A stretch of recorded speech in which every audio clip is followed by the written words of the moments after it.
எஸ்டி/எஸ்சி மாணவர்களுக்கான கல்வி கட்டண அரசாணையை நிறைவேற்ற வலியுறுத்தி தலைமைச் செயலகத்தை முற்றுகையிட முயன்ற அகில இந்திய மாணவர் கழகத்தைச் சேர்ந்தவர்களை போலீசார் கைது செய்தனர்.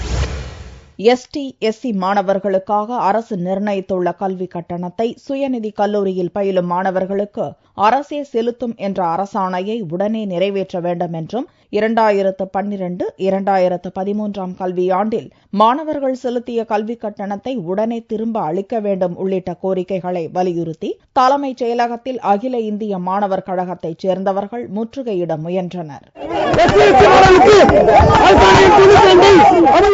போராட்டத்தின் போது போலீசாருக்கும் மாணவர்களுக்கும் இடையே தள்ளுமுள்ளு ஏற்பட்டது.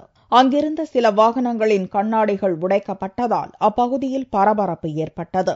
முற்றுகை போராட்டத்தில் ஈடுபட முயன்றவர்கள் கைது செய்யப்பட்டு போலீஸ் வாகனங்களில் ஏற்றிச் செல்லப்பட்டனர்.